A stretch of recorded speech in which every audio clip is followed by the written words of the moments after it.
दिवस दिवस जागा, जेवणाचा मेळ नाही, जेवण टायमावर नाही, काही नाही, अशा प्रकारची अवस्था कधी कधी होऊन जाते, होतं का नाही? मग अर्जनामध्ये असणार काय आहे, दुःख आहे, असं मला त्या विषयावर जास्त बोलायचं नाही. भगवान असणार सांगतायत पद्माक्ष राजाला, राजा कशाला असताना हा खटाटोप करतोय? नसता खटाटोप करू नको, लक्ष्मी उदाराला येणं चांगलं नाहीये, तुझ्यावर संकट येतील. ज्याच्याजवळ पैसा आहे त्या व्यक्तीला तोडून खाण्याकरता लोक बसलेले असतात. कधी असणारा हा असणारा व्यक्ती मरतोय आणि मेल्याच्या नंतर यांच्या धनावर आम्ही झडप घालतोय असं म्हणून लोक टपून असतात. महाराज वाट पाहतायत लोकांच्या धनाकरता. आणि कशाला असणार लक्ष्मी तुझ्या पोटी पाहिजे? नको लक्ष्मीला पोटी मागू, नाही मला लक्ष्मी पोटी पाहिजे. भगवान म्हणले काही हरकत नाही, तुझी इच्छा आहे मी तुला वरदान देतो, तथास्तु. त्या राजाला असणार मुलगी झाली.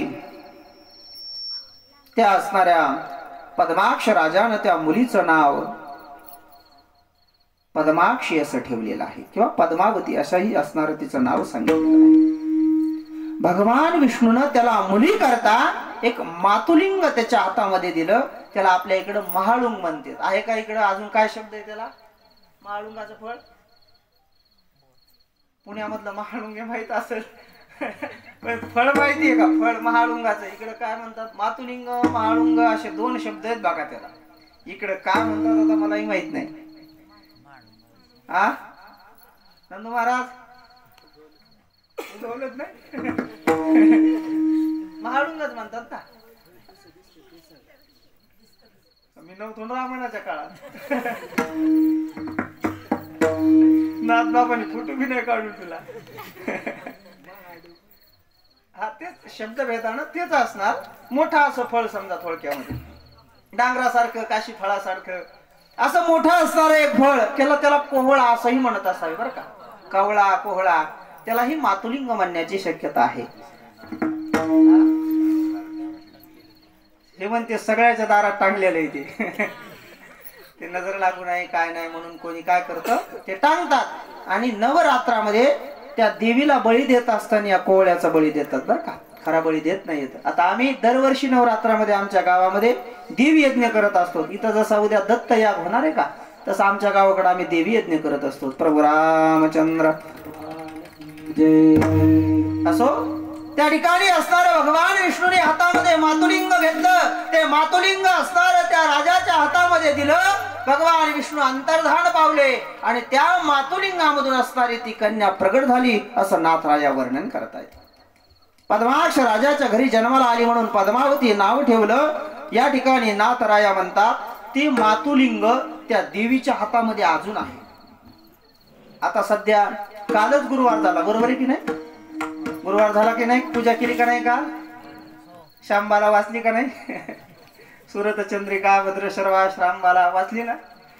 तर त्याच्यामध्ये आपण कथा वाचल्याच्या नंतर शेवटला महालक्ष्मीची आरती करतो. जय देवी जय देवी जय महालक्ष्मी वससी व्यापक रूपे तू स्थूल लक्ष्मी, अशा प्रकारचं देवीची आरती करतो. त्या देवीच्या आरतीमध्ये एक कडवे मातुलिंग गदा खेट करवी किरणी जळके हाटक वाटे पियुष रस पाणे, अशा प्रकारचं देवीच्या आरतीमध्ये चरण आहे. त्याच्यामध्ये मातुलिंग नावाचा शब्द आलेला आहे. माता भगवतीच्या हातामध्ये ते मातुलिंग आहे असं सप्तशती वर्णन करते. आणि त्याच सप्तशतीचा अनुवाद त्या आरतीमध्ये सांगितलेलं आहे. मातुलिंग नावाचं फळ माता भगवतीच्या हातामध्ये आहे. मातुलिंग गदा खेटकर विकिरणी, मातुलिंग आहे, गदा आहे, ढाल असणारी आहे, अशा प्रकारे ती देवी सुशोभित आहे. लक्ष्मी आहे का नाही आरतीमध्ये? काल आरती म्हणल्या का नाही सगळ्यांनी? एवढं आता पाठ नसू दे पण एवढं ध्यानात तर आहे ना की मातुलिंग नाव गेलंय म्हणून कुठेतरी. म्हणून असं असणार हे मातुलिंग, ते मातुलिंग माता भगवतीच्या अजून हातामध्ये आहे असं सप्तशतीमध्ये वर्णन केलं असं नाथराया म्हणतायत. प्रभू राम भगवान. हळूहळू असणारी कन्या वाढीला लागली. कन्या वाढीला लागल्याच्या नंतर मुलगी लग्नाला आली. आता मुलगी कोणाला द्यावी? कोणताही बाप असला तर चिंता वाटते, आता मुलगी द्यायची तरी कोणाला द्यायची? मुलगा चांगला पाहून द्यायचा. शास्त्रकार सांगतात 3-4 गोष्टी शास्त्रकारांनी सांगितल्यात. कन्यावर येते रूपम, माता वित्तम, पिता श्रुतम, बांधवाः कुलमिच्छन्ति, मिष्टान्नम मितरे जनः. लग्न जर करायचं जर झालं तर मुलगी नवरदेवामध्ये काय पाहते हे शास्त्रकार वर्णन करतात. काय पाहते मुलगी? मुलगी नवरदेवाचा पैसा पाहत नाहीये, मुलगी नवरदेवाचं ज्ञानही पाहत नाही. शास्त्रकार म्हणतात मुलगी पाहते की ज्याच्यासोबत मला लग्न करायचं तो दिसायला कसा आहे, नेमका असणार नाव आहे तसं तरी आहे का, चांगला आहे का, दिसायला स्वरूपवान आहे की दिसायला कुरूप आहे. मुलगी असणार रूप पाहते असं शास्त्र सांगतं. आई असणारा आपल्या मुलीचं लग्न पाहून देत असताना शास्त्र सांगतं की आई त्याच्या घरी संपत्ती किती आहे हे पाहते. किती काय पैसे गिसे आहेत का नाही, जरा किती एकर शेती आहे याच्याकडे पाहतात का नाही माऊली, हो खरं सांगा. पाहतो आपण, वडील पाहतात मुलगा किती शिकलेला आहे, किती विद्वान आहे, किती त्याला मान मान्यता आहे. भावकीमध्ये असणारे पाहतात की नेमकं असणार आपल्याच कुळामधील आहेत का अन्य असणारे दुसरे आहेत. आणि लग्नाला आलेले म्हणतात काय नाही मुले पंगत चांगली झाली पाहिजे. काय काय पंक्तीलाही दिलो पंगत चांगली झाली पाहिजे, बाकी काय. मिष्टान्नम वितरे जनः. लग्न करायचंय माझ्या मुलीला, कुठं द्यायचं, माझ्या मुलीचा योग्य असा असणारा वर कुठं आहे, राजा मुलगी असणार देण्याकरता. बाबुल तेरी बिटिया एक गुंगी तेरी बिटिया एक गुंगी तेरी बिटिया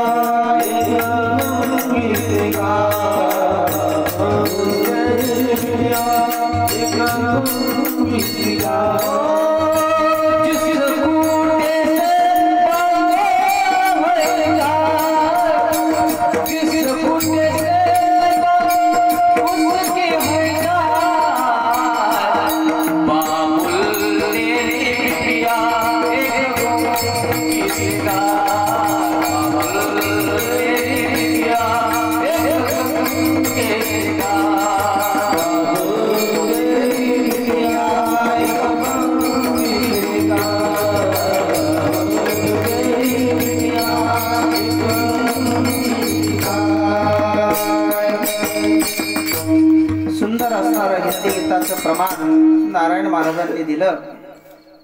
नारायण महाराज असणार आपल्याला त्या गीतामधून सांगू इच्छितात. मुलगीमध्ये असणारी एक मुख जनावर मुखी गाय असणारी त्या खुंट्याला बांधलेली आहे आणि ज्या असणाऱ्या खुंट्याला बांधलं तिला तिथंच राहावं लागतं, दुसरीकडे असणार जाता येत नाही असं महाराजांच्या गीताचा अर्थ आहे. दिलं तिथं असणार तिला गोड करून घ्यावं लागतं. दिल्या घरी सुखी राहा प्रभू रामचंद्र भगवान. अशा प्रकारे असणार लग्न तर करायचंय.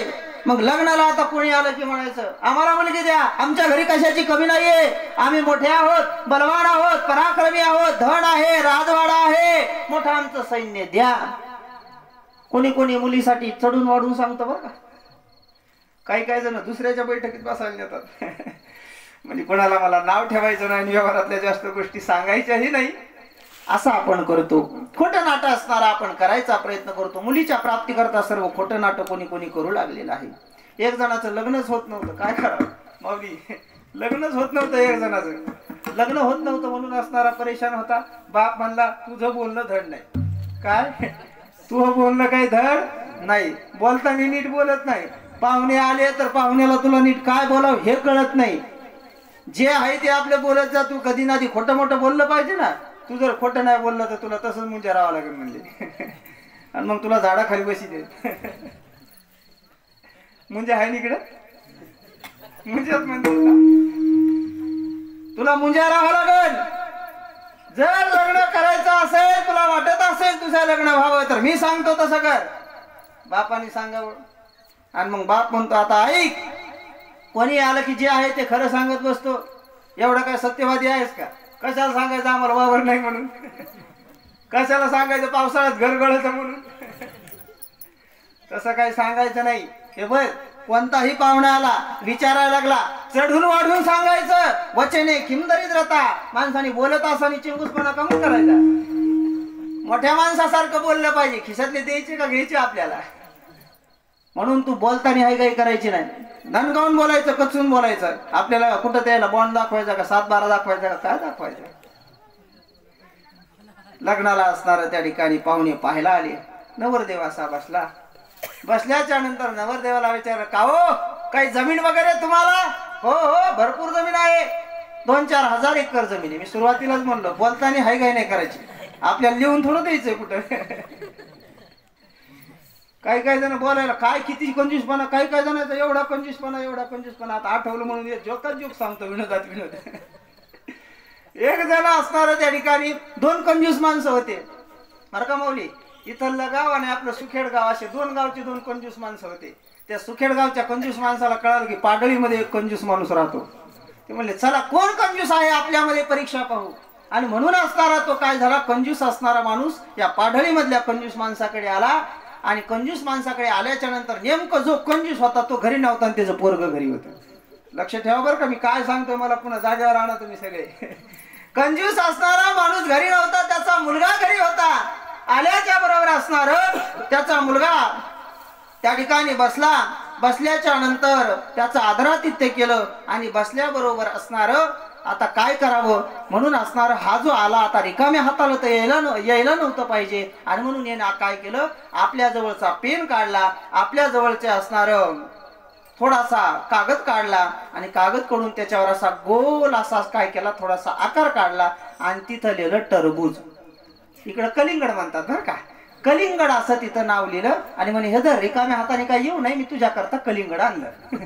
असं म्हणून कलिंगड त्याच्या हातामध्ये दिलं. तोही कंजूस बापाचाच मुलगा होता. त्यानं असणारा विचार केला आपल्या घरी आला, आदरातिथ्य काहीतरी झालं पाहिजे. आणि असा विचार करून त्यानं काय केलं, मग त्याने आपला असा हात केला आणि असं मोठा असणारा असं गोल केलं. म्हणे हे घ्या तुम्हाला टरबूज.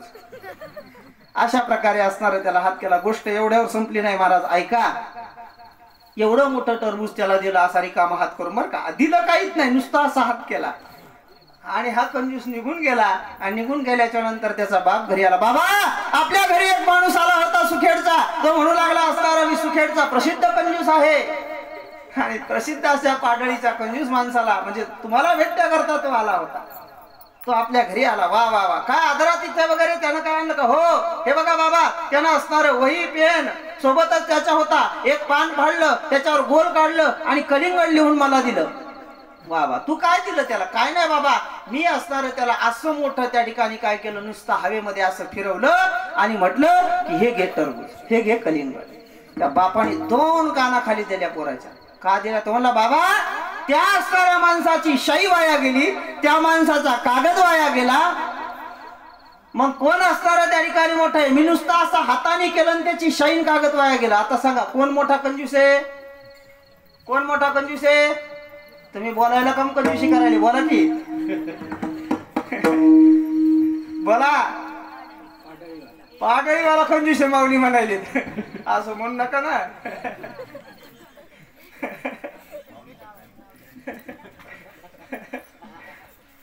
पाडळीवाला असणारा कंजूस काय आहे? मग मोठा आहे असं तुम्हाला वाटत.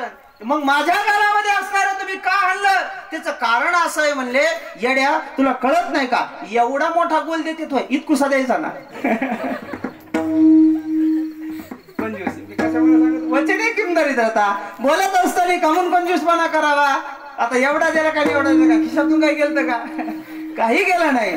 हा असताना बसला, किती शेत आहे? 4-5 हजार एकर आम्हाला शेत आहे, कशाची कमी नाही आमच्या घरी. वा, चांगली गोष्ट आहे. हा बरं, तुमचं घर वगैरे काय, किती मोठं घर आहे? वाडा वगैरे भरपूर वाडे आहेत, म्हणजे प्रत्येक तालुक्याला आमचं असणारं सुंदर असं फार्म हाऊस आहे.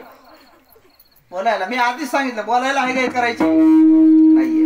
भरपूर असणारी श्रीमंती आपल्या घरी आहे. आणि बोलता बोलता असणारा त्या ठिकाणी थोडासा खोकला आला.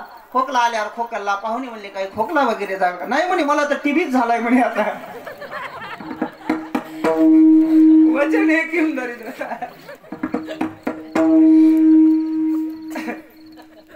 माझा दृष्टांत संपला. भजन करा थोडं. श्रीराम जय राम जय जय राम, श्रीराम जय राम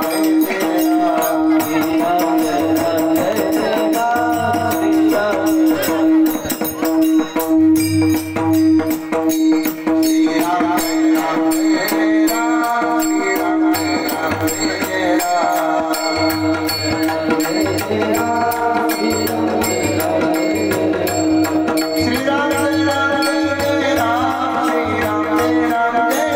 राम, श्रीराम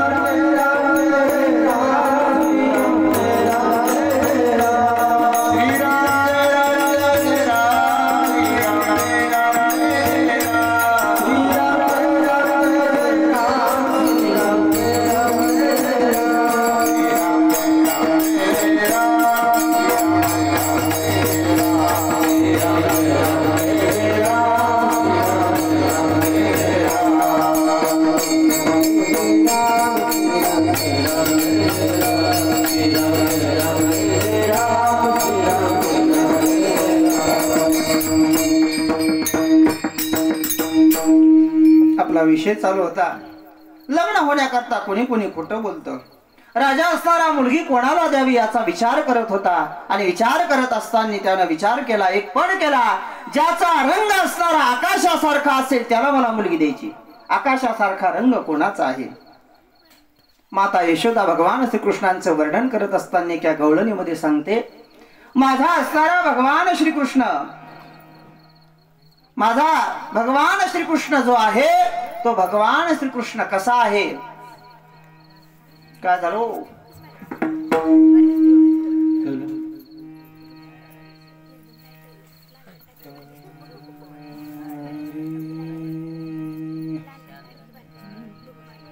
राजा राम राम राम सीता राम राम राम. राजा राम राम राम सीता राम राम राम. राजा राम राम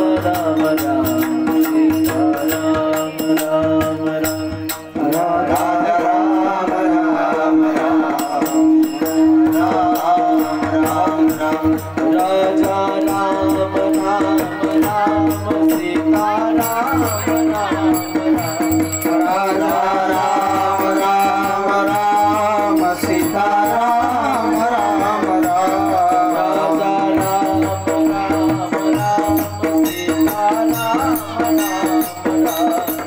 राजा राम राम राम सीता राम राम राम. राजा राम राम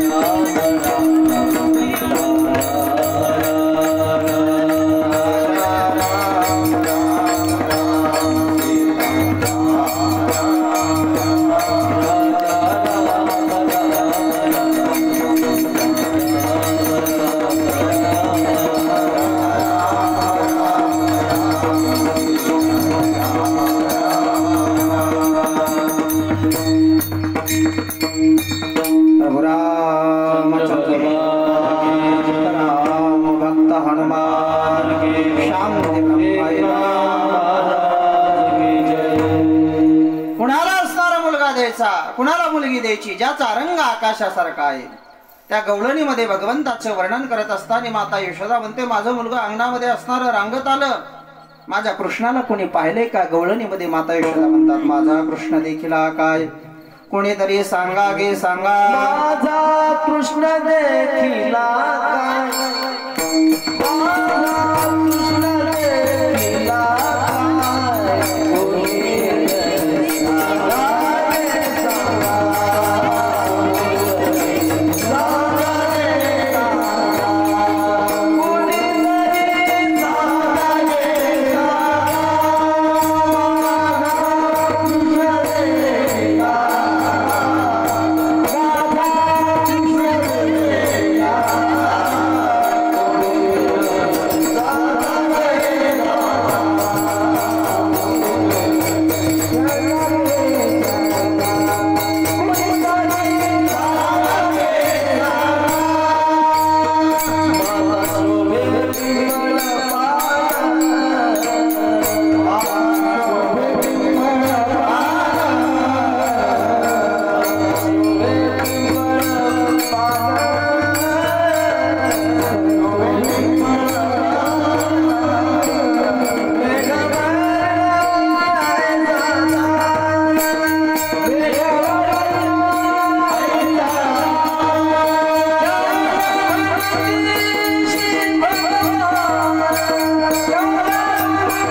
नाथा शोभी पिंपळपाण मेघवर्णाय साजाड मेघासारखा ज्याचा वर्ण आहे मेघासारखा ज्याचा रंग आहे गोकुळीला गवदाखवितो चक्रपाणी मध्ये भोवती वेष्टित बैसल्या घ्या गवळणी मध्ये सावळा सुकुमार शारंग पाणी चिमणा पितांबर पिवळा गळा वैजयंती माळा घननीळ सावळा पाहे नंदराणी नाच रे तू कृष्णा मला पाहू दे नयनी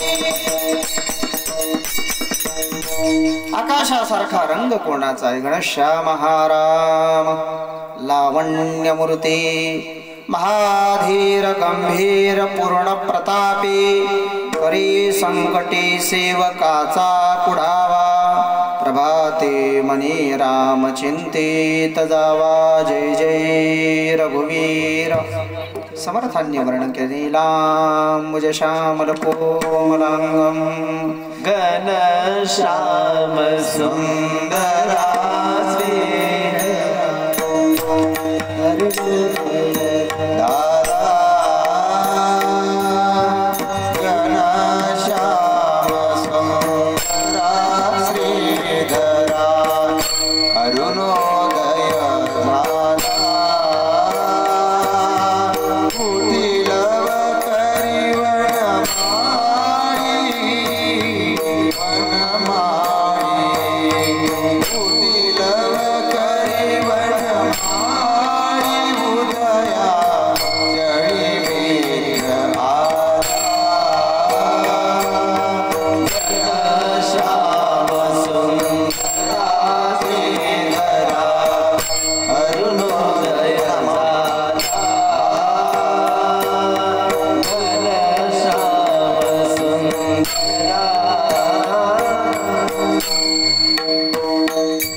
कसे आहेत घनश्याम असे आहेत आणि जो घनश्याम आहे त्याच्याबरोबर मला असणार गगन सदृशम मेघवर्णम अशा प्रकारचं ज्या भगवंताचं वर्णन आहे मला त्या भगवंताबरोबर लग्न करायचं कोणाबरोबरही मी लग्न करणार नाही लग्नाचा पण असणारा तयार झाला राजे लोकांना कळालं त्यांना राग आला युद्ध सुरू झालं पद्माक्ष नावाच्या राजाला युद्धामध्ये मारून टाकला आम्हाला मुलगी देत नाही आपले वडील मेले आता आपल्याला असणार तारणार कोणी नाही हे पाहिलं यज्ञकुंड चालू होतं त्या यज्ञकुंडामध्ये त्या पद्मावतीनं उडी मारली संपूर्ण राक्षस असणारे निघून गेले सगळे असणारे मानव निघून गेले भांडण खेळून कोणी तिथं राहिलं नाही त्या यज्ञाच्या बाहेर पुन्हा ती असणारी पद्मावती आली आणि बसली रावण आकाश मार्गाने त्या मार्गे जात होता रावणानं पाहिलं रावणाचे सेवक प्रधान म्हणतात महाराज हीच ती मुलगी आहे हीच ती पद्मावती आहे या पद्मावतीमुळे असणार इथं मोठा असणारा नरसंहार झालेला आहे रावण तिच्या जवळ गेला रावण तिला धरणार तेवढ्यामध्ये तिनं यज्ञामध्ये उडी टाकली रावणाने यज्ञ विझवला यज्ञ असणारा खाल्ल्याच्या नंतर पाहिलं तर 5 असणारे रत्न रावणाच्या हाताला लागले पण असणारी ती पद्मावती सापडली नाही 5 रत्न हातामध्ये घेऊन रावण निघाला घरी आला आल्याबरोबर मंदोदरीला म्हणतो हे मंदोदरी मी तुझ्या करता 5 असणारे सुंदर असे रत्न आणलेले आहेत अनमोल असे रत्न आहेत कुठं दिसणार नाहीत कुठं भेटणार नाहीत अशा प्रकारचे हे रत्न आहेत मी तुझ्या करता आणलेले आहेत मंदोदरी मंदोदरीला अशा प्रकारे सांगितलं मंदोदरी म्हणली ठीक आहे काय हरकत नाही पेटी असणारी ठेवून दिली मंदोदरी पेटी पाहू लागली की पाहू आले तरी कसे रत्न माझ्या मालकानं माझ्या करता पाहू लागली पेटी उघडायला गेली पेटी असणार उचलत नाहीये रावणाला हाका मारली पेटी उचलत नाहीये रावण पेटी उचलायला लागला नाथ राया म्हणतात 20ची 20 हात असणारे रावणानं लावले रावण साधारण का ज्या 20 हातानं कैलास पर्वत हलवला रावणानं, नंतर भगवान शंकराने अंगठा दाबून त्याचा हात चेपून टाकला आणि मग रावणानं शिवतांडव स्तोत्र केलं. जटाटवी गलज्जल प्रवाह पावित स्थले गले वलंब्य लंबितां भुजंग तुंगमालिकां, सुंदर असं शिवतांडव स्तोत्र केलं. रावणाची विद्वत्ता असणारी या स्तोत्रावरून आपल्या लक्षामध्ये येते. आपल्याला वाचायला जड जातं. डमट डमट सुरू झालं, धगत धगत सुरू झालं तर मिळच लागत नाही, आपलं कौरकच झालं. एवढं सुंदर स्तोत्र रावणानं निर्माण केलं, शिवतांडव स्तोत्र. रावणाचा पराक्रम, एवढा पराक्रमी रावण 20 हातांनी ती पेटी उचलत नाहीये पेटी. त्याला रावणाला काय करावं सुचत नाहीये. तेवढ्यामध्ये असणारं पेटी उघडून पाहिले तर आतमध्ये त्याला मुलगी दिसली. मुलगी दिसल्याबरोबर सर्वजण असणारं भिलेले आहेत. भिल्याबरोबर असणारं त्या ठिकाणी सर्व मागं सरले. त्यावेळेस असणारं मंदोदरी, भविष्य असणारं मंदोदरी सांगू लागलेली आहे, महाराज तुम्ही हे कोणाला आणलं? या मुलीला इथं कशाला घेऊन आली? या मुलीनं स्वतःच्या बापाला खाल्लेलं आहे. या मुलीबरोबर ज्यांना लग्न करायचं होतं त्यांनाही या मुलीनं खाल्लंय. ही मुलगी चांगली नाहीये.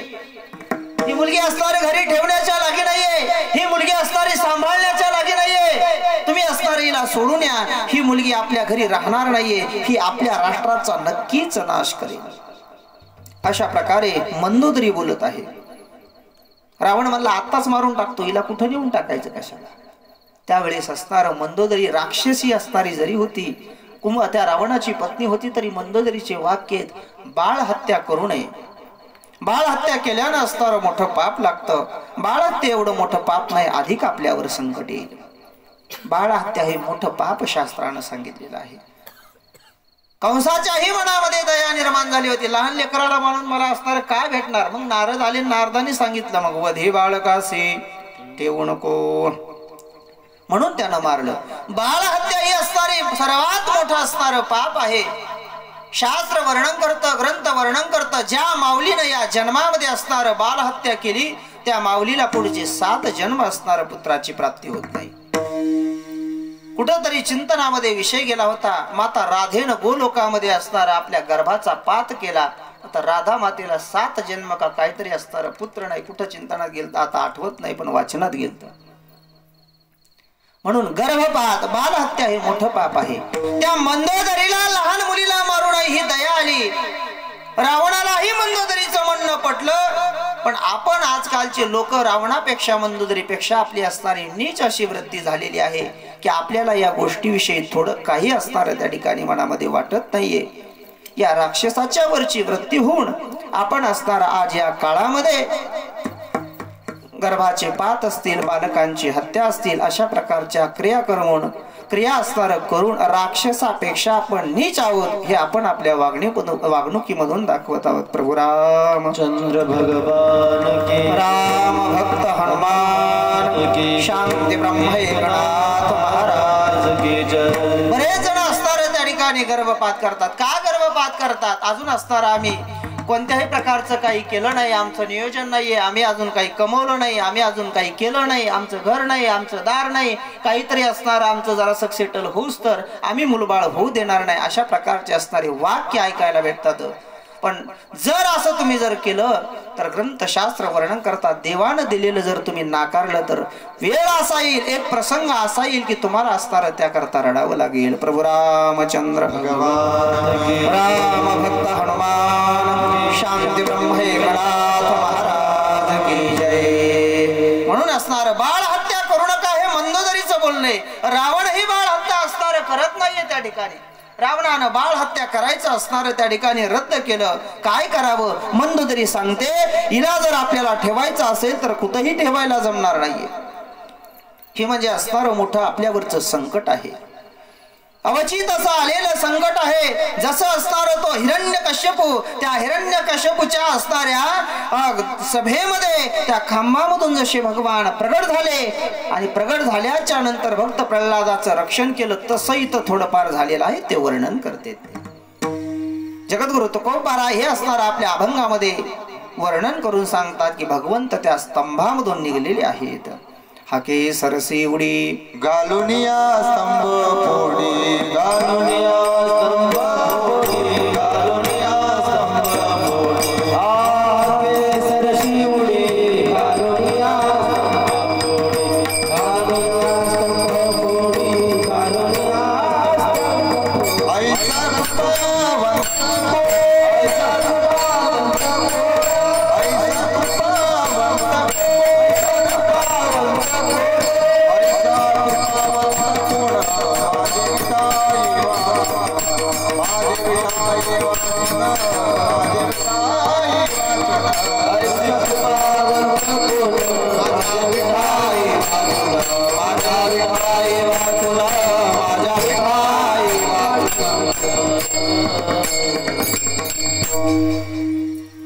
जसं असणारं भगवान त्या खांबामधून प्रकट झाले आणि त्या राक्षसाचा नाश केला, तसे या पेटीमधून ही मुलगी होऊन माझा नाश करेल अशा प्रकारची असणारी भावना निर्माण झाली.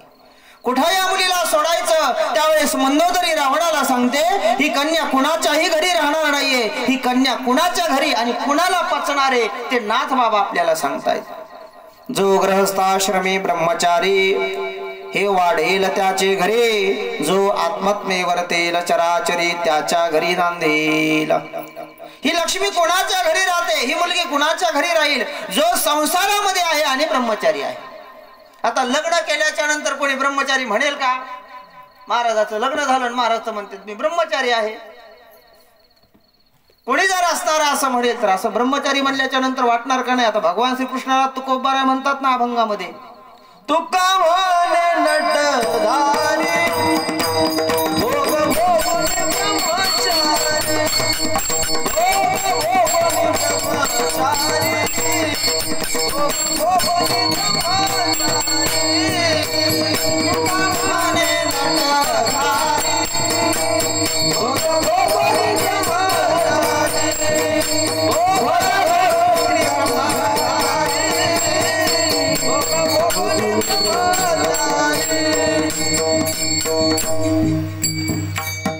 भगवान श्रीकृष्णांचं वर्णन करत असताना जगद्गुरु तुकोबारा म्हणतात, भगवान श्रीकृष्ण हे असणारे सर्व भोग भोगून ब्रह्मचारी आहेत. तुम्हाला जर म्हणलं भगवान श्रीकृष्ण ब्रह्मचारी आहेत, ऐकतान का तुम्ही माझं? काही काही जण भागवत घेऊन येते, भागवताचार्य माझ्याकडे महाराज कशाचे ब्रह्मचारी आहेत? 16,108 बायका भगवान श्रीकृष्णांना आहेत आणि तुम्ही म्हणता ब्रह्मचारी. मी म्हणत नाही, जगद्गुरु तुकोबारा म्हणतात, तुका म्हणे नटधारी भोग भोगुनी ब्रह्मचारी. ब्रह्मचारी कसे आहेत?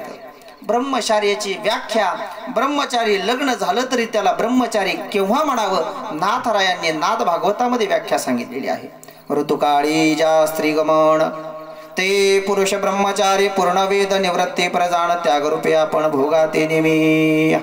नाथराया म्हणतात, ऋतुकाळामध्ये स्त्रीगमन फक्त पुत्रोत्पत्ती पुरता असणार जो करतो आणि पुन्हा असणार त्या ठिकाणी त्या वाटाला जात नाही असा जो व्यक्ती आहे त्याला ब्रह्मचारी असं म्हणावं, असं नाथराया नाथ भागवतामध्ये सांगतात. म्हणून भगवान श्रीकृष्ण ब्रह्मचारी. किंवा अन्यही असणार त्याच्यामध्ये अजून काही कारण आहेत, पण आपल्याला लागल एवढं कारण आपण पाहून पुढे चालू. या ठिकाणी नाथराया सांगताय, जो ब्रह्मचारी आहे, गृहस्थाश्रमी आहे, ब्रह्मचारी आहे, त्याच्या घरी असताना ही मुलगी वाढेल. मग असा कोण आहे? म्हणजे राजा जनक आहेत. लग्न झालेला आहे, विधिवत शास्त्रानुसार संसार केलेला आहे, राजा जनकांच्या घरी असणारी ही मुलगी वाढेल. विमानामध्ये पेटी घातली, पेटी विमानामध्ये घातल्याच्या नंतर त्या पेटीमधून असणारा आवाज येऊ लागला. पाठीमाग जो डायलॉग गाजला होता, मी पुन्हा येईन, मी पुन्हा येईन, मी पुन्हा येईन, तसं पेटीमधून आवाज आला बरं का. हे आता नाही म्हटले बरं का, त्रेतायुगामधले वाक्य आहेत. नाथरायांची ओवी वाचून दाखवतो तुम्हाला मी बरं का. पेटी घालिताची विमानी ती माझी उठली ध्वनी, मी मागुती येईन लंका भोणी, राक्षस दहनी दहनार्थ मी पुन्हा येईन. अशा प्रकारचं असणार त्या ठिकाणी त्या बालिकेनं त्या पेटीमधून उच्चार केले, या लंकेचा नाश करण्याकरता मी पुन्हा लंकेला येणार, अशा प्रकारचं असणार त्या ठिकाणी वचन माता बोललेले आहेत. पुन्हा बोलत असताना माता म्हणतात, हा रावण माझी अभिलाषा धरेल आणि मनामध्ये माझी अभिलाषा धरल्यामुळं माझ्या विषयीची अभिलाषा रावणाचा घात करेल, रावणाचा नाश करेल आणि त्या माझ्या निमित्तानं संपूर्ण राक्षस कुळाचा नाश होईल. म्हणून मी असणार पुन्हा येईल असं सांगतात. असे शब्द ऐकले रावण असणारा बेलेला आहे, काय करावं असणार कळत नाहीये. दूताजवळ ती पेटी दिली, विमानामध्ये घातली आणि राजा जनकाच्या असणाऱ्या जे नगराची सीमा होती त्या सीमेमध्ये असणार ती पेटी नेऊन जमिनीमध्ये पुरलेली आहे. आता इथून पुढची कथा तुम्ही ऐकलेली आहे, याच्या आधीची माहिती होती का? गेल्या वर्षी ऐकली का?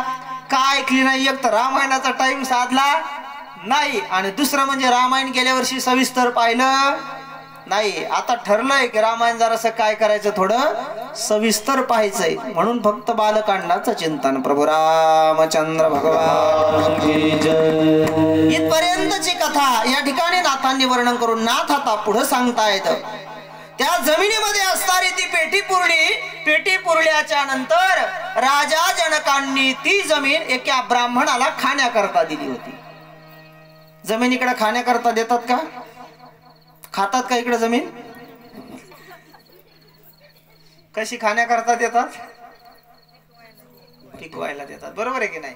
पिकवायला जमीन देतात, त्याला खाण्याकरता म्हणा, पिकवण्याकरता म्हणा जमीन दिल्या जाते. की बाबा एवढी जमीन असणारे माझी आहे, तो ब्राह्मण आहे, तुझ्या असणाऱ्या वृत्तीचा उपजीविकेचा असणारा काही साधन नाहीये, काही भिक्षा पाहिजे तशी भेटत नाहीये, ही जमीन घे. या जमिनीला असणार तू त्या ठिकाणी चांगलं कसं आणि कसून असणार त्यामधून धनधान्य प्राप्त कर. ब्राह्मणाला दान दिले.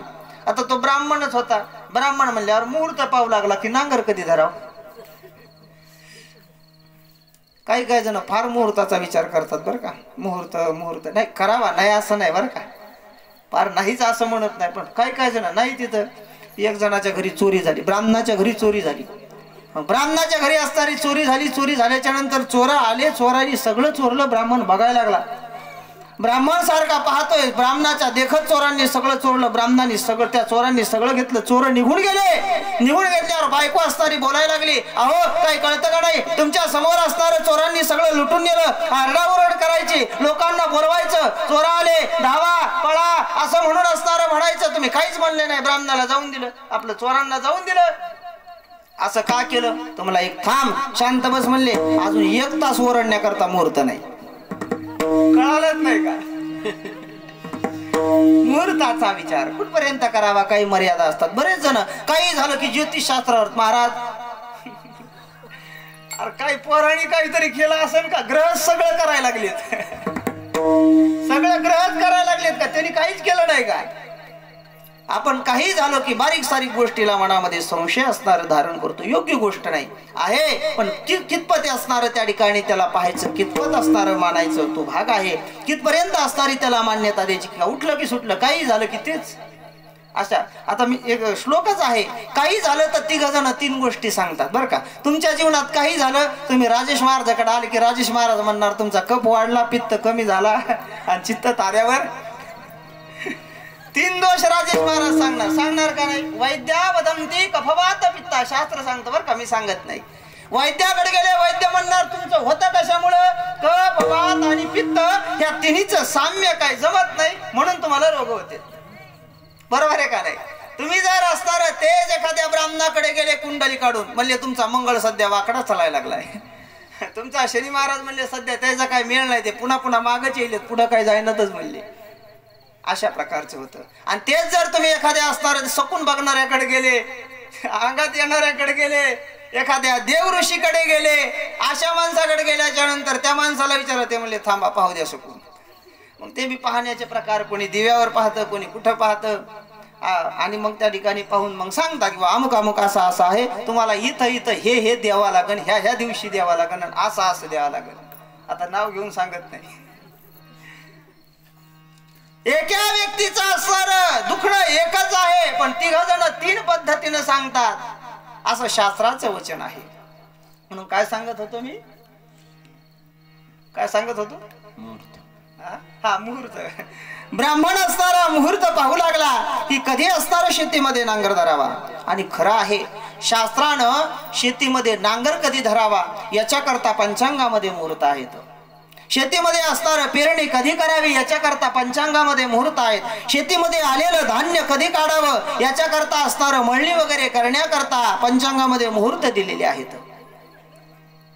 हे सगळं असणार पंचांगामध्ये वर्णन केलेलं आहे. आणि ते सगळं असणार भूगोलाचा अभ्यास करून, वातावरणाचा अभ्यास करून, ते बरोबर ते जे नक्षत्र आहेत, कोणतं नक्षत्र आहे, मंद नक्षत्र आहे, अंध नक्षत्र आहे की असणार त्या ठिकाणी, कारण की मंद अंध इत्यादी असणारे नक्षत्राच्या संज्ञा असतात. काही चोर नक्षत्र असतात. त्याचं फणी चक्रामध्ये त्याचं चिंतन आलेलं आहे. प्रभू रामचंद्र भगवान ब्राह्मण पाहू लागलेला आहे. अश्विनी, रोहिणी, मृग, पुनर्वसु, पुष्य इत्यादी असणारे काही नक्षत्र सांगितलेले आहेत. या नक्षत्रावर आपण नांगर धरावा आणि या नक्षत्रावर नांगर धरून आपल्या शेतीच्या कामाला सुरुवात करावी. कोणी आता पंचांग वगैरे पाहत नाही, तो भाग वेगळा आहे. ब्राह्मण होता, पंचांग पाहिलं, पंचांग पाहून असणार नांगराला सुरुवात केली. नांगरायला सुरुवात केल्याबरोबर नांगरा त्या नांगराजवळ असणारा ब्राह्मण उभा आहे, ज्यानं असणारा तो नांगर हाणत होता. त्या काम करणाऱ्याने ते नांगर चालवल्याबरोबर त्या नांगराच्या फळाला काहीतरी लागलं. ब्राह्मणाला बोलायला लागला, म्हणजे वा ब्राह्मण देवा, काय मुहूर्त काढलाय, नांगर हाणायला सुरुवात केली नाही की काय सापडलं? धनाची पेटी, मांदूस, पुन्हा काय म्हणतात गबाड. धनाचा लाभ आपल्याला झालेला आहे. सुंदर असा मुहूर्त तुम्ही शोधून काढला. ती पेटी असणारी बाहेर काढली. बाहेर काढल्याच्या नंतर पाहिलं सुंदर अशी पेटी आहे. आता रावणाच्या घरची पेटी होती का आपल्या घरची होती? इकडून सांदी तिकडून सांदी. काय काय मावल्यांना त्या पेट्या फेकून देऊ वाटत नाही. का माऊलीने म्हणलं का म्हणली पेटी लई जुनी झाली फेकून? नाही नाही माझ्या लग्नात आलेली आहे म्हणजे. काय काय मावल्याला माहेरचं नेसं ती सांगत असताना म्हणते ना, माहेरचा बरं वाटाय का डोक्यात घालून घेते का मग आता. असं विनोदाचा भाग सोडून द्या. माहेरचं काही असलं तर आवडत असतं बरं. तुकोबारायांच्या पत्नी त्यांना माहेरचं काय आवडायचं. त्यांनी माहेरवरून म्हैस आणली होती तुकाराम महाराजांच्या बायकोनं बरं का.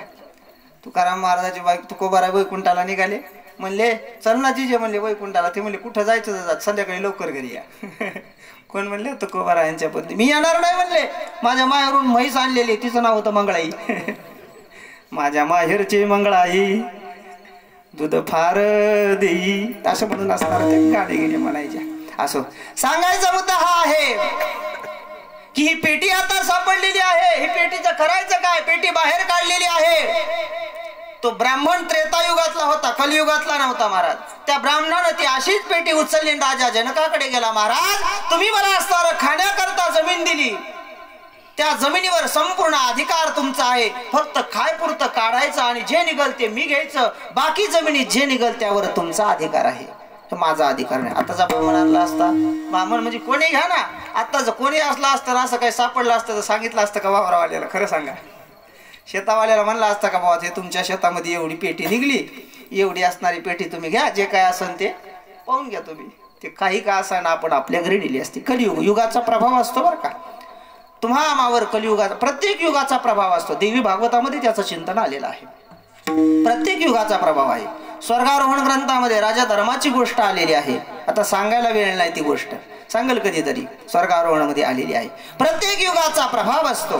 सत्ययुगामध्ये लोक खरं बोलणार, त्या युगाचा तो प्रभाव आहे. त्रेतायुगामध्ये आचरण चांगलं राहणार, युगाचा प्रभाव आहे. द्वापार युगामध्ये थोडीशी क्वालिटी खालावते, कलियुगात फारच क्वालिटी असणारी संपून जाते. अशा प्रकारची अवस्था हा युगाचा प्रभाव असतो. आणि युगाच्या असणाऱ्या प्रभावानं त्रेतायुगामधील ब्राह्मण होता, पेटी घेतली, राजा जनकांकडे गेला. महाराज ही पेटी घ्या, या पेटीवर माझा अधिकार नाही, या पेटीवर तुमचा अधिकार आहे. राजा जनकांनी पाहिलं. राजा जनक म्हणले नाही, ती शेती मी तुला दिलेली आहे, त्या पेटीवर असणारा तुझा अधिकार आहे. आता बरं आहे का? हे म्हणायला लागले पेटीवर माझा अधिकार नाही, तुमचा आहे. हा म्हणतो तुमचं, माझा नाही तुमचा आहे. मग असं आता बोलणं चाललं. काही मोठाले लोक म्हणले आता असं कौरक चालायचं. म्हणले महाराज 11 वाजायले तर माझा आहे तुमचा नाही, तुमचा आहे माझा नाही, असं कौरक चालायचं. 11 वाजायला लागलेत ना. म्हणले मग लवकर आटवून घेऊ. म्हणले काय हरकत नाही, म्हणले लवकर निर्णय लावू. चांगले चांगले साधू महात्मे असणारे आले, मोठमोठाले विद्वान व्यक्ती समोर झाले आणि ते विद्वान सांगायला लागले, राजा ऐक म्हणले, आधी ही पेटी आपण उघडू आणि उघडल्याच्या नंतर जे धन त्याच्यामध्ये निघेल त्या असणाऱ्या आधारानं आपण विचार करू की हे नेमकं द्यायचं कोणाला. आणि असा विचार करून पेटी उघडल्याबरोबर सुंदर असं असणारं स्वरूप माता सीतेचं दिसलेलं आहे. सुंदर अशा माता सीता त्या ठिकाणी दिसल्याच्या नंतर आनंद असणारा वाटला. राजा जनक म्हणला ही मुलगी मला पाहिजे. काय म्हणले राजा जनक? ही मुलगी मला पाहिजे. आणि असं म्हणून राजा जनकांनी ती मुलगी ठेवून घेतलेली आहे. त्याबरोबर सुंदर असे वाद्य वाजू लागलेले आहेत. वाद्य वाजत असताना फेरी निशाण वाजतायत. शांतीपाठ ब्राह्मण त्या ठिकाणी म्हणू लागले, दाणो भद्रा कृतवो जंतु विश्वतो दब्धासो अपरिता समुद्विदः इत्यादी असणारे शांती मंत्र त्या ठिकाणी म्हणू लागलेले आहेत. शांतीपाठ सुरू आहे. सर्व असणारे ऋषी मंडळी असणारे वेदाच्या ऋचा बोलत आहे. जनक राजानं असणारं त्या ठिकाणी तिचं पालन केलं म्हणून त्या मुलीला जनकात्मजा असं म्हणतात. वामे तु जनकात्मजा दक्षिणे लक्ष्मणो यस्य वामे तु जनकात्मजा. फार खणकतंय बरं का. प्रभू रामचंद्र भगवान. जनकाची मुलगी असल्यामुळं तिला जनकात्मजा म्हणायचं. जनकाची मुलगी असल्यामुळं तिला जानकी असं म्हणायचं.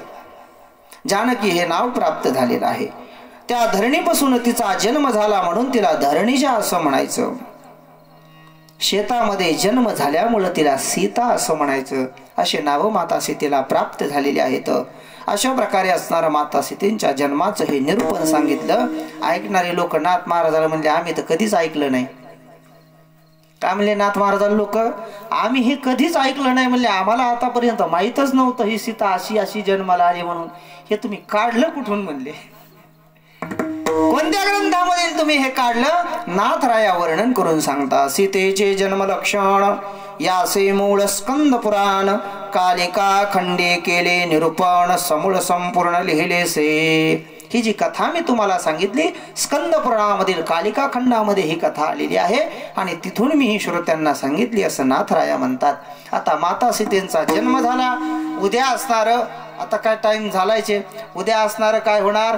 परशुरामांची कथा आपण पाहणार. रेणुका मातापूर माहुरगड ती असणारी रेणुका मातेचा कथाभाग उद्या आपल्याला पाहायचा आहे.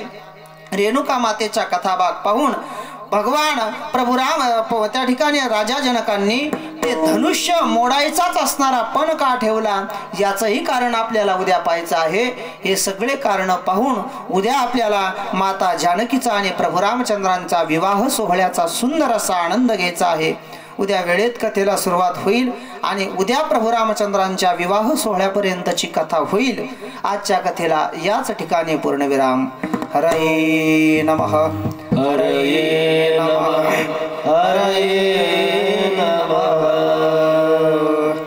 श्री गुरु चरण सरोज निज मन मुकुर सुधारि